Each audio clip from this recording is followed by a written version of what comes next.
नमस्कार, मेरा नाम है रवि। आपका स्वागत करता हूं अर्थवर्धन चैनल में। आज हम एक थीमेटिक फंड के बारे में बात करने वाले हैं जो ऑटो सेक्टर के रिलेटेड है। इस फंड का नाम है UTI transportation and logistic fund. Auto sector अब धीमे धीमे लाइमलाइट में आ रहा है। अभी के समय में अगर हम देखेंगे, अगर कोई सेक्टर इस गिरते हुए मार्केट में ठीक ठाक परफॉर्म कर रहा है, वो है ऑटो सेक्टर। आज हम इसीलिए इस उभरते हुए सेक्टर के बारे में डिस्कशन करने वाले हैं। आज हम UTI transportation and logistic fund की launch date, asset allocation, fund type, fund performance, top holdings, investment options, expense ratio और क्या ये फंड आपके लिए सूटेबल है कि नहीं, उसके बारे में हम बात करेंगे। इस थीमेटिक फंड में मेनली ऐसे स्टॉक्स में इन्वेस्टमेंट किया जाएगा जो व्हीकल मैन्युफैक्चरिंग करते हो, कंपोनेंट मैन्युफैक्चरिंग करते हो और ऑटो सेक्टर के सर्विसेज रिलेटेड सेक्टर से जुड़े हुए हो। इस फंड में इन्वेस्टमेंट करने से पहले आपको कुछ बातों को ध्यान रखना है, जैसे कि आप सीजन इन्वेस्टर होने चाहिए और आपके पास सेक्टर रोटेशन का अच्छा खासा नॉलेज होना चाहिए। फिर भी अगर आपको इस फंड में इन्वेस्टमेंट करना है तो आपको अपने फाइनेंशियल एडवाइज़र से इस फंड में इन्वेस्टमेंट करने से पहले बात कर लेनी चाहिए। इस फंड के बारे में आज हम इसलिए बात कर रहे हैं क्योंकि एक नई गवर्नमेंट पॉलिसी लॉन्च हुई है जिसमें ऐसा कहा गया है कि अगर कोई भी 4 व्हीलर है जो 15 साल से ज़्यादा का समय ऑन रोड बिता चुका है, उसको अब स्क्रैप कर दिया जाएगा। उसके पहले ऐसे व्हीकल्स का सेफ्टी टेस्टिंग और रिलायबिलिटी टेस्टिंग किया जाएगा। अगर ऐसी गाड़ियाँ फेल होती है अपने टेस्ट में तो उन सारी गाड़ीज़ को स्क्रैप कर दिया जाएगा। इसके कारण क्या होगा कि फ्यूचर में ऑटो रिलेटेड सेक्टर की डिमांड बहुत ही ज़्यादा बढ़ने वाली है और उसके रिलेटेड अलग अलग सेक्टर्स ऐसे भी हैं जो कि बूम में आ सकते हैं। अगर इस फंड की बात करें तो ये फंड 7 अप्रैल 2004 को लॉन्च हुआ था और इस फंड का साइज़ है 1727 करोड़ का। ये एक एक्टिव कैटेगरी का फंड है। इस फंड का एग्जिट लोड है 1% फॉर 30 डेज़। मतलब आप अपने पैसों को विद इन 30 डेज़ के अंदर रिडीम करते हो तो आपको 1% का एग्जिट लोड पे करना पड़ेगा। लेकिन अगर आप अपने पैसों को 30 डेज़ के बाद रिडीम करते हो तो आपको किसी भी तरीके का एग्जिट लोड पे करने की ज़रूरत नहीं रहेगी।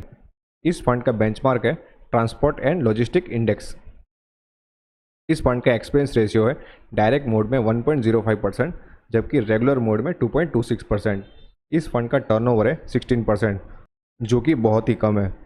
टर्नओवर के इस वैल्यू से हम ये कह सकते हैं कि फंड मैनेजर अपने एसेट एलोकेशन पर बहुत ही ज़्यादा कॉन्फिडेंट है।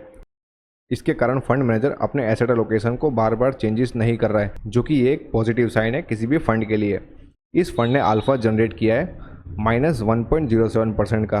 ये बहुत ही कम है क्योंकि अभी तक के समय में ऑटो सेक्टर अच्छी तरीके से परफॉर्म नहीं कर रहा था। लेकिन जब से 2022 शुरू हुआ है तब से हमने देखा है कि ऑटो सेक्टर थोड़ा अच्छा परफॉर्म करना शुरू हुआ है। होप ये आगे जाके इस फंड का अल्फा भी अच्छा होना शुरू हो जाएगा।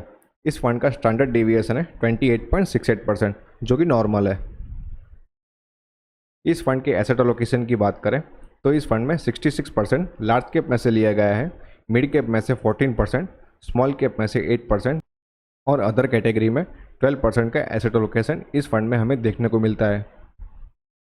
ये एक ओपन एंडेड फंड है, मतलब आप इस फंड में कभी भी अपने पैसों को इन्वेस्ट कर सकते हो और कभी भी अपने पैसों को रिडीम कर सकते हो। इस फंड के परफॉर्मेंस की बात करें तो इस फंड ने एक साल में 8.14% का रिटर्न दिया है, जो कि बहुत ही अच्छा है अभी के मार्केट सिनेरियो को कंसिडर करते हुए।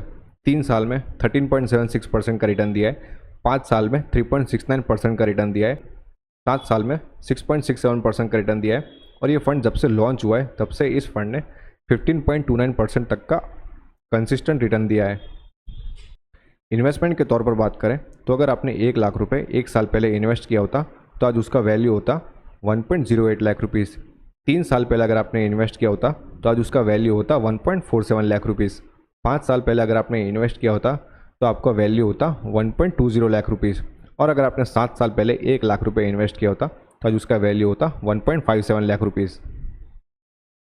SIP के तौर पर बात करें तो अगर आपने 10,000 रुपीज़ पर मंथ की SIP स्टार्ट करी होती तो 1 साल में आपका इन्वेस्टेड अमाउंट होता 1.2 लाख रुपीज़ और आपका रिटर्न होता 1.2 लाख रुपीज़। 3 साल में आपका इन्वेस्टेड अमाउंट होता 3.6 लाख रुपीज़ और आपका रिटर्न होता 4.67 लाख रुपीज़। 5 साल में इन्वेस्टेड अमाउंट 6 लाख और आपका रिटर्न होता 7.46 लाख रुपीज़।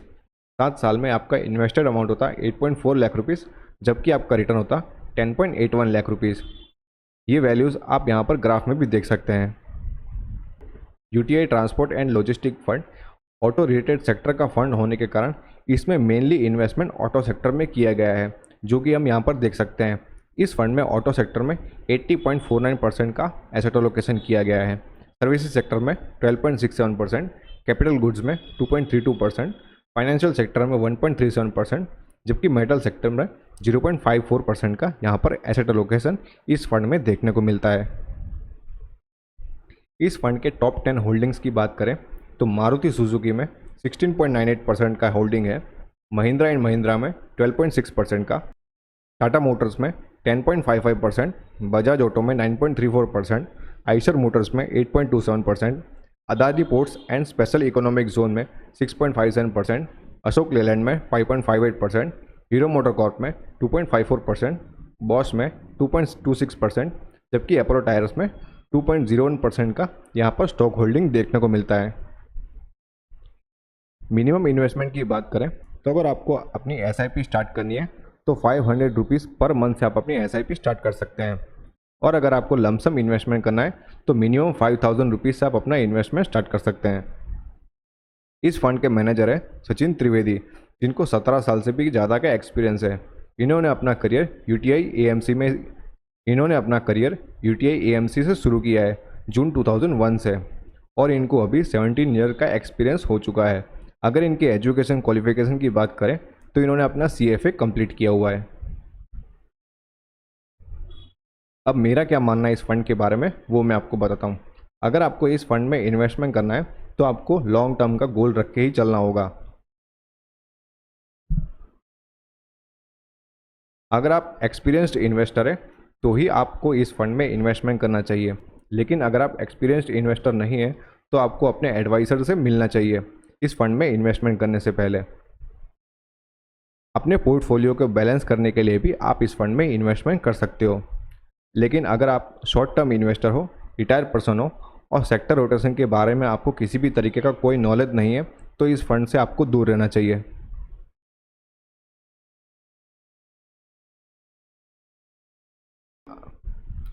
अगर आपको किसी भी तरीके की इन्वेस्टमेंट की रिगार्डिंग क्वेरी है तो आप ट्विटर, टेलीग्राम और इंस्टाग्राम पर हमें फॉलो करके अपने क्वेश्चन को पूछ सकते हैं।